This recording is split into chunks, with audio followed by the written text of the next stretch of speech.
마트와 기업형 슈퍼마켓이 골목 상권을 침해하면서 문제가 됐었죠.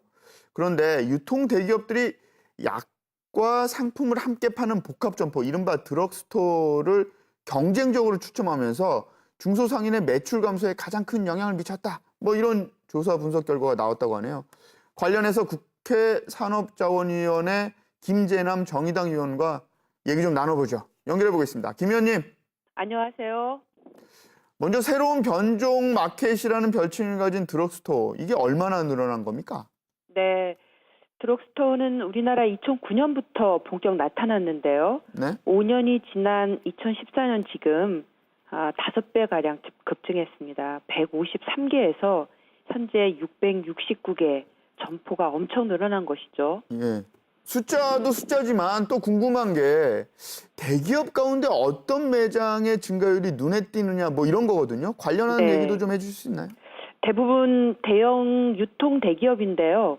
드럭스토어 시장의 60%가량을 CJ 계열의 올리브영이 차지하고 있는데 거의 5배 이상 확대가 됐고요. 네? 코오롱 계열의 W스토어가 3배가량, GS 계열의 왓슨스가 3배 이상 매장 증가율을 보이면서 아주 엄청난 확장을 지금 하고 있습니다. 예. 여기다가 그 후발주자로 농심, 이마트, 롯데, 농협, 유통대기업들이 신규 점포 확장 가세하고 있는데요. 네? 뭐 신세계도 최근에는 시장에 우회적으로 접근하면서 천여 개 점포 확대를 계획하고 있습니다. 그야말로 대부분 그 대형 유통 대기업이 대형마트, SSM, 상품 공급점, 이제는 드럭스토어라고 하는 것까지 정말 우리 중소상인들의 한숨이 그칠 날이 없을 만큼 지금 심각하게 커지고 있습니다. 알겠습니다. 위원님.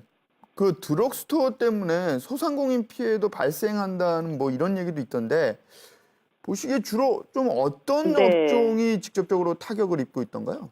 중소기업청이 지난해 드럭스토어 출점에 따른 골목상권 경영 현황 실태조사를 실시했어요. 네. 그 드럭스토어 인근에 한 727개 점포 대상으로 해봤더니 이 중에 절반 훌쩍 넘는 점포가 매출이 감소됐고 또 800m 이내에 있는 그 소매 점포들의 85%는 최근에 3개월간 거의 뭐 적자 이렇게 그치고 있습니다. 그러다 네. 보니까 그야말로 한마디로 골목상권에 있는 점포가 직격탄을 맞았는데요. 네? 이 하고 있는 업종 그 피해를 보고 있는 업종들은 슈퍼마켓, 화장품 소매점, 약국, 편의점, 그야말로 동네 골목상권에 있는 많은 업체들이 직접 그 영업 타격을 받고 있습니다. 그러니까 바로 이제 이런 문제가 드럭스토어 확장세 때문이라고 우리가 심각하게 볼 수 그렇군요. 있겠습니다. 의원님, 그 네. 뭐 근거를 들어서 이제 그렇게 얘기를 하셨는데 네네. 드럭스토어하고 중소상인 가게에서 판매하는 상품하고 많이 겹치나요? 실제로 그럼요. 어떻습니까?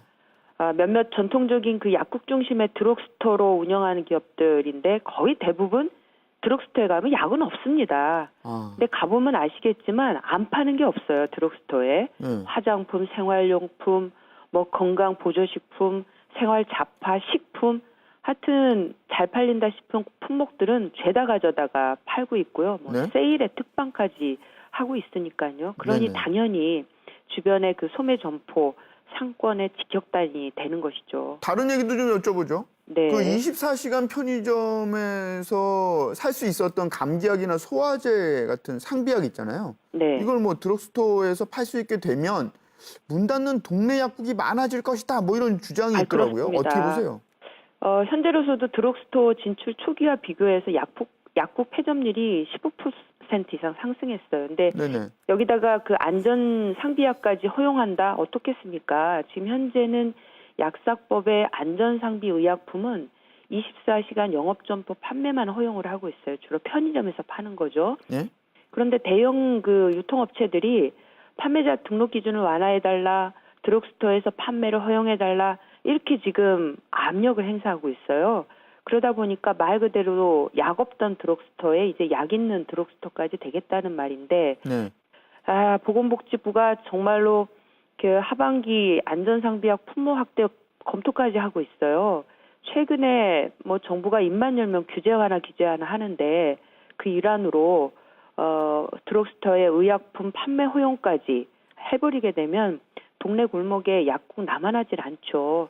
그래서 저는 판매자 등록 기준 완화다, 그다음 의약품의 확대다라고 하는 이런 규제 완화는 유통 대기업의 배를 불려주는 그런 것뿐이다 이렇게 말씀을 드리겠습니다.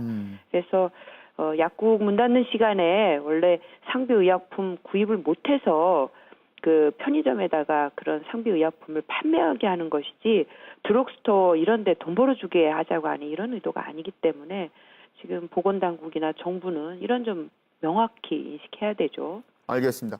근데 여튼 뭐 드럭스토어가 대기업들이 한다고 하면 법적인 테두리 안에서 점포를 늘려나갈 것이 분명해 보이는 게 사실이거든요. 네. 하지만 뭐 이제 뭐 동네 상인들이 그 영향으로 문을 닫거나 하면 좀 문제다. 이게 뭐 문제가 아니라고 하기도 좀 어려운 것도 사실이고요. 의원님께서 보시기에 어떤 해법이 좋을까요? 무조건 뭐 드럭스토어를 막아야 합니까? 정말 그동안 우리 골목 상권의 중소상인들 너무 많이 시달리셨습니다. 대형마트, SSM, 각종 어떤 변형된 형태의 상품 공급점. 최근에 우리 상인 한 분께서는 유통공력 이런 드럭스토어는 이제 상인들에게는 정말 4차 쓰나미다 이런 말씀까지 하고 계십니다. 네네. 언제까지 우리 유통 대기업들이 법망을 피해가지고 이런 편법을 동원하면서 골목 상권을 유린하는 것을 그대로 방치하고 있겠습니까? 그래서 저는 항상 모든 골목 상권 다 망가지고 난 다음에 뒷북치는 그런 관련법 개정이 아니라 네. 근본적인 규제법이 있어야 된다 이렇게 생각을 합니다. 그래서 원천적으로 골목 상권의 생태계 붕괴를 막을 초래하는 그런 업종에 대해서 대기업 유통 업종에 대해서는 반드시 허가제를 해야 된다 허가제. 이렇게 말씀드리겠고요. 네. 그리고 이런 유통 대기업 진출했을 때 그 동네 골목 지역 상권에 어떤 영향을 미치는지 상권 영향평가서 제출을 반드시 의무화하도록 해야겠고요. 네. 하나 더 말씀드리면 현재는 권고 수준인데 중소기업, 중소상인들이 자신들의 어떤 장사 영역, 영업 영역을 적합업종으로 좀 지정해서 보호를 해줘야지 이런 유통 대기업들이 마구잡이로 이렇게 편법적으로 공용 형태로 진입하는 것을 근본적으로 막을 수 있다 하는 생각이고요. 그러니까 그래서 의원님 말씀은 골목 상권에 대한 정부 규제를 강화해야 한다. 뭐 이런 얘기신 거죠? 그렇습니다. 네, 알겠습니다. 지금까지 김재남 의원이었습니다.